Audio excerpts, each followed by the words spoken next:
শ্রাবণ কৃষ্ণপক্ষিয়া কামিকা একাদশীর কথা ব্রহ্মবৈত পুরাণে যুধিষ্ঠির শ্রীকৃষ্ণ সংবাদে বলা হয়েছে।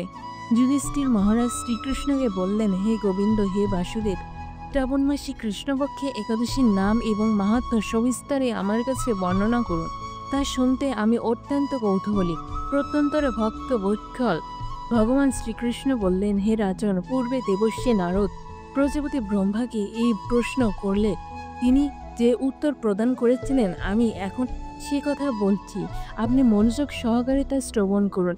এক সময় ব্রহ্মার কাছে ভক্তশ্রেষ্ঠ নারদ জিজ্ঞাসা করলেন, হে ভগবান, শ্রাবণ মাসে কৃষ্ণপক্ষে একাদশীর নাম কি? এর আরাধ্য দেবতা কে?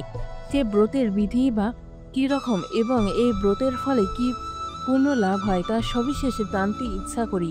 আপনি কৃপা করে আমাকে তা জানালে আমার জীবন ধন্য হবে। শ্রী নারদের কথা শুনে ব্রহ্মা অত্যন্ত সন্তুষ্ট হলেন। তিনি বললেন, হে বৎস, জগৎজীবের মঙ্গলের জন্য আমি তোমার প্রশ্নের যথার্থ উত্তর দিচ্ছি, তুমি যা শ্রবণ করো। শ্রাবণ মাসে কৃষ্ণপক্ষে একাদশী কামিকা নামে জগতে প্রসিদ্ধা। এই একাদশী মাহাত্ম্য শ্রবণে বাজপেয় যজ্ঞের ফল লাভ হয়। ভগবান শ্রী হরির পূজা অর্চনা অপরিমিত পূর্ণ ফল প্রদান করে। গঙ্গা, গোরাবরী, কাশী, নৈমিষারণ্য, পুষ্কর ইত্যাদি তীর্থ দর্শনের সমস্ত ফল একমাত্র কৃষ্ণ পূজার মাধ্যমে কোটিগুণ লাভ করা যায়। সাগর ও অরণ্য যুক্ত পৃথিবীর দানের ফল, দুগ্ধবতী গাভী দানের ফল অনায়াসে এই ব্রত পালনে লাভ করা হয়।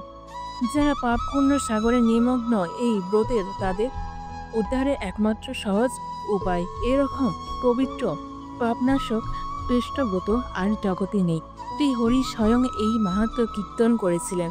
রাত্রি জাগরণ করে যারা এই ব্রত পালন করেন তারা কখনো দুঃখ দুর্দশাগ্রস্ত হন না। এই ব্রত পালনকারী কখনো নিম্নজনী প্রাপ্ত হন না। কেশব প্রিয়া তুলসী পত্রে যিনি শ্রী হরির পূজা করেন, পদ্ম পাতায় জলের মতো তিনি পাপের নিলিপ্ত থাকেন। তুলসী পত্র দিয়ে বিষ্ণু পূজা ভগবান যেমন সন্তুষ্ট হন, মণিমুক্তা আদি মূল্যবান রত্নর মাধ্যমেও তেমন প্রীত হন না।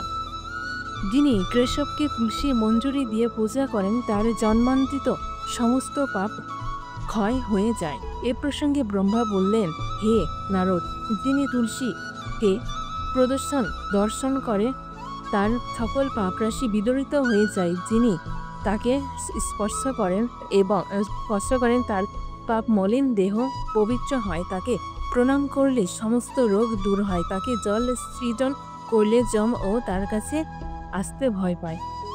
শ্রীহরির চরণে তুলসী অর্পিত হলে ভগভক্তি লাভ হয়। তাই হে কৃষ্ণ ভক্তি প্রদায়িনী, তোমার প্রণাম করি। যে ব্যক্তি হরিবাসরে ভগবানের সামনে দীপদান করেন, চিত্রগুপ্ত ও তার পুণ্যের সংখ্যা হিসাব করতে পারে না। তার প্রিক্ত পুরুষেরাও পরম তৃপ্তি লাভ করেন। শ্রীকৃষ্ণ বললেন, হে রাজন, আমি আপনার কাছে সর্বপাপহারিণী কামিকা একাদশীর মাহাত্ম্য বর্ণনা করলাম। অতএব যিনি ভ্রূণ হত্যা পাপ বিনাশিনী মহাপূর্ণ প্রদায়িনী এ ব্রত পালন করবেন ও এই মাহাত্ম্য শ্রদ্ধা সহকারে পাঠ অথবা শ্রবণ করবেন, তিনি সর্বপাপ থেকে মুক্ত হয়ে বিষ্ণুলোকে গমন করবেন।